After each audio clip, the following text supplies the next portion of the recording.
नमस्कार मित्रों। 2 और 3 दिसंबर 1984 की रात में भारत के हृदय भोपाल शहर में एक ऐसी घटना घटी जिसे सुनकर आपकी रूह कांप जाएगी। हम बात करने चल रहे हैं भोपाल गैस त्रैसदी की, जिसमें आज तक 30,000 से ज्यादा लोग मारे गए और उसी रात 10,000 से ज्यादा लोग एक झटके में मार दिए गए थे। लाखों लोग इस हादसे से इन्फेक्टेड हुए थे। ये सिर्फ इंसानों की संख्या है, अन्य जीवों की तो कोई गिनती करने वाला नहीं था। इसे दुनिया का सबसे बड़ा डिजास्टर माना जाता है। एक ऐसी गैस का रिसाव हुआ जिसे MIC के नाम से जाना जाता था। यह एक ज्वलनशील और खतरनाक गैस है जो पानी के कांटेक्ट में आने पर और भी खतरनाक हो जाती है। यहाँ तक कि ये हवा के भी साथ रिएक्शन करती है और हवा को जहरीली बना देती है। यह गैस सांस के माध्यम से अंदर घुसकर फेफड़े को ब्लॉक कर देती है, जिसके बाद इंसान को खून की उल्टियां और इंसान की तड़प तड़प कर मृत्यु हो जाती है। डॉक्टर को भी नहीं पता था कि यह कौन सी गैस है या इसका इलाज क्या है। उस रात चारों तरफ चीखे और चिल्लाहटें सुनाई पड़ रही थी। स्किन शरीर से छोड़ने लगे थे, आंखें गलने लगी थी। भोपाल का सारा पानी तेजाब बन चुका था। इस गैस ने भोपाल शहर को पूरी तरह से अपने चपेट में ले लिया था। इस कंपनी ने अपने फायदे के लिए सुरक्षा मानकों का कोई भी ध्यान नहीं दिया। छोटे छोटे कॉस्ट कटिंग किए।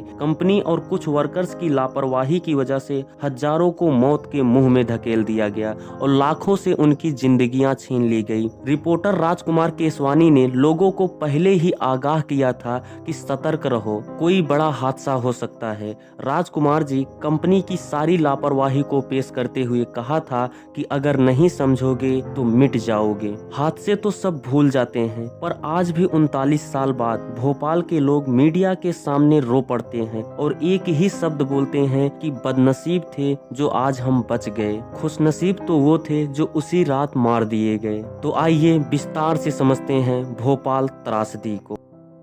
भोपाल की जिस फैक्ट्री में ये डिजास्टर हुआ वह कंपनी थी UCIL, union carbide Indian limited, जिसे एक अमेरिकन कंपनी यूनियन कार्बाइड के द्वारा चलाया जाता था। इस कंपनी के दुनिया भर में अलग अलग ब्रांचेस थी और यह कंपनी केमिकल का प्रोडक्शन करती थी। इस हादसे से पहले यूनियन कार्बाइड को लोग बड़ा अच्छा मानते थे, क्योंकि यूनियन कार्बाइड कीटनाशक केमिकल बनाती थी जो कृषि के नजरिए से बड़ा अच्छा था। तो भारत सरकार की मदद से यूनियन कार्बाइड ने भी अपनी एक ब्रांच 1969 में मध्य प्रदेश की राजधानी भोपाल में UCIL के नाम से खोली, जो 7 नाम के एक कीटनाशक केमिकल का प्रोडक्शन करेगी। इस कंपनी UCIL का शेयर 50.9% यूनियन कार्बाइड और 49.1% इंडियन इन्वेस्टर्स का था। अब इस नई फैक्ट्री की स्थापना के बाद भोपाल वासी काफी खुश थे, क्योंकि इस कंपनी की स्थापना के बाद उनको रोजगार मिल सकते थे, जो एक मध्यम एवं निम्नतम परिवार की कोर होती है। शुरुआत में ये कंपनी बहुत सही चली,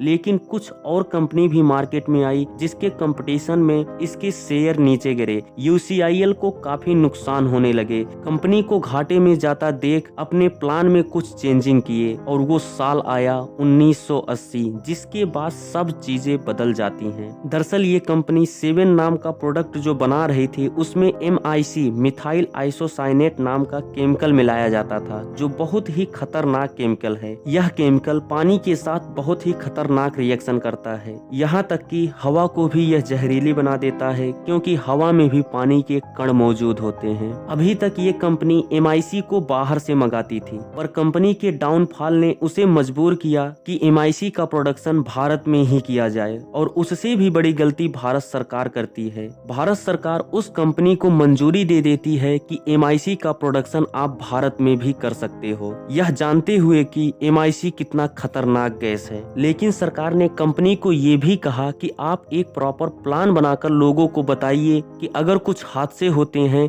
तो इससे कैसे बचा जा सकता है, क्योंकि सब जानते थे कि यह कितना खतरनाक केमिकल है। मानो शहर के बीचों बीच एक बड़े बम का निर्माण किया जा रहा हो। लेकिन कॉस्ट कटिंग के चक्कर में कंपनी के द्वारा कभी ये प्लान बनाया ही नहीं गया। कंपनी में बड़े पैमाने पर कॉस्ट कटिंग की गई, जैसे पाइप खराब हो गए तो उसकी जगह पर नई पाइप की बजाय पुरानी पाइपों से ही काम चलाया जाता था, कारण पैसे बचाना। हर जगह पर प्रेशर कंट्रोल वाल्व लगाए जाते हैं, जिसमें से ज्यादातर वाल्व खराब ही थे, कभी उनको बदला ही नहीं गया, कारण पैसे बचाना। जाना। और भी कारण थे, जैसे कंपनी में कुछ हादसे होते हैं तो उनके लिए 2 अलार्म लगाए गए थे, एक कंपनी के भीतर के लिए, एक कंपनी के बाहर रह रहे भोपाल वासियों के लिए, ताकि कुछ हादसा हो तो उनको वहां से हटाया जा सके। पर कभी ये अलार्म सही ढंग से बजे ही नहीं और हादसे के समय ये अलार्म भी बंद पड़े थे। गलतियों पर गलतियां की जा रही थी। और सबसे बड़ी गलती वहां के वर्कर्स को ये भी नहीं पता था कि हम जिस कंपनी में काम कर रहे हैं उस कंपनी के द्वारा कितना खतरनाक केमिकल बनाया जा रहा है। कंपनी कभी बताना ही नहीं चाहती थी कि लोगों को ये कितना खतरनाक है। अब हम समझ लेते हैं मेन मुद्दे को, आखिर ये घटना क्यों घटी। कंपनी में 3 बड़े बड़े टैंक थे जिनमें MIC बनाने के बाद स्टोर किया जाता था, ताकि आगे की जरूरतों को इस MIC से पूरा किया जा सके। पहले जो 2 टैंक थे उनमें MIC को सिर्फ 60% ही भरना था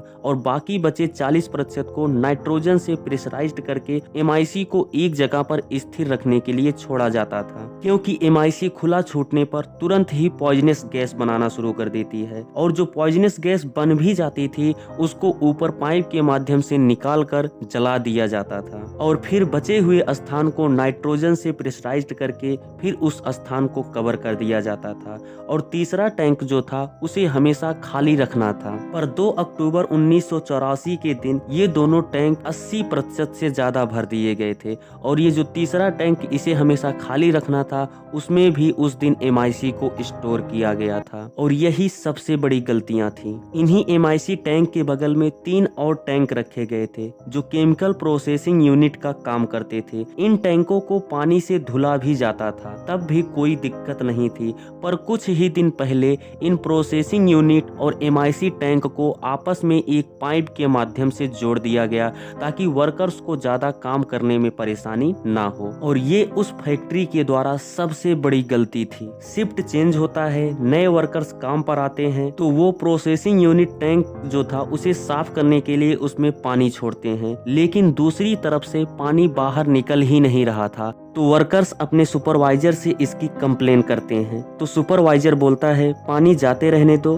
अगली शिफ्ट वाले आएंगे तो वो पानी को बंद कर देंगे। और पानी लगातार जाता रहा। प्रोसेसिंग यूनिट में पानी फुल होने के बाद पानी MIC टैंक में जाने लगा। लगभग 500 लीटर पानी MIC टैंक में जा चुका था और एक भयंकर रिएक्शन होता है, गैस के बादल बनने लगते हैं। दूसरी शिफ्ट वाले जब आए तो उनकी आंखों में जलन होने लगे। वो सोचते हैं कि कहीं कोई लीकेज होगा, उसे ढूंढकर सही कर लेते हैं। प्रेशर रीडिंग को देखते हैं तो उनको सही दिखता है। ये एक छोटे से लीकेज को ढूंढ भी लेते हैं पर उसको बहुत ज्यादा सीरियस नहीं लेते हैं। लेकिन 1 घंटे बाद प्रेशर रीडिंग बहुत तेजी से अचानक बढ़ने लगा। रात को 12 बजे इन लोगों को पता चल चुका था कि कोई बड़ा हादसा हो चुका है। आपको बताए हैं जो पॉइजनस गैस थी उनको जला दिया जाता था, पर प्रेशर बहुत ज्यादा होने के कारण पाइप ऊपर से फट जाता है और गैस बहुत तेजी से चारों तरफ फैलने लगती है।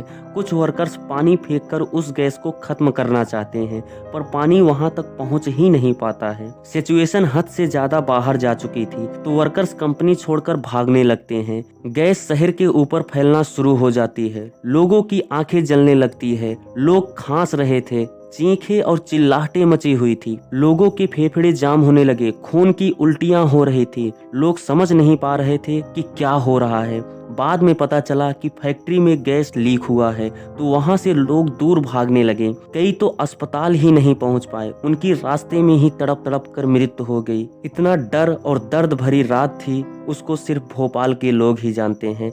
स्किन शरीर से छोड़ने लगे, आंखें गलने लगी। भोपाल का सारा पानी तेजाब बन चुका था। चारों तरफ इंसानों और जानवरों की लाशें बिछी थीं। जो अस्पताल पहुंचे थे उन्हें भी सही तरीके से ट्रीटमेंट नहीं मिल रहा था, क्योंकि डॉक्टरों को पता तक भी नहीं था कि क्या हुआ है, कौन सी गैस है या इसका इलाज क्या है। सुबह तक 10,000 से ज्यादा लोग मारे जा चुके थे। ये यहाँ के लोकल का आंकड़ा है। सरकार ने तो कहा था कि 3,000 लोगों की मृत्यु हुई है। आगे चलकर इसकी चपेट में 30,000 लोग मारे गए।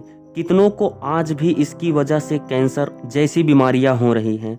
बाद में एक व्यक्ति का वीडियो आया, वो व्यक्ति कह रहा था खुशनसीब तो वो थे जो उसी रात मार दिए गए थे, बदनसीब हम हैं जो आज बचे हुए हैं। कई बच्चों ने अपने माता पिता को खोए, कई माता पिता ने अपने बच्चों को खोए, कई के तो पूरे परिवार ही खत्म हो गए। हर घरों में सन्नाटे छाए थे। ये दुनिया का सबसे बड़ा और सबसे भयावह हादसा था। वहाँ के लोगों के डीएनए में ये गैस मिल गई। आज भी बच्चे वहाँ पर अपाहिज या अन्य बीमारियों के साथ पैदा होते हैं। अफसोस इस बात की कि उस कंपनी के साथ क्या हुआ। उस कंपनी का मालिक था वारेन एंडरसन। वारेन एंडरसन इस हादसे के 4 दिन बाद भोपाल आता है, जिसे अरेस्ट कर लिया जाता है। कहा जाता है पैसों के दम पर उसे बेल मिल जाती है और वह अमेरिका वापस चला जाता है। उसके बाद कभी भी वापस लौटकर भारत नहीं आता है। उस पर जो मुकदमा चलाया गया था वो आज भी पेंडिंग है। 2015 में उसकी मृत्यु हो जाती है, लेकिन सुप्रीम कोर्ट के द्वारा आदेश आता है कि उस पर अभी भी केस चलता रहेगा। क्या उन परिवारों को कभी न्याय मिल पाएगा? मुआवजा के समय मरने वालों को सिर्फ कीमत लगाई गई 12,400 रुपए। हादसे तो सब भूल जाते हैं, पर आज भी 39 साल बाद भोपाल के लोग मीडिया के सामने रो पड़ते हैं और एक ही शब्द बोलते हैं कि बदनसीब थे जो आज हम बच गए। मित्रों, अगर आपको ये वीडियो इन्फॉर्मेटिव लगे तो इसे आगे शेयर करें और ऐसी ही इन्फॉर्मेटिव वीडियो के लिए चैनल को सब्सक्राइब जरूर कर दें। Thanks for watching.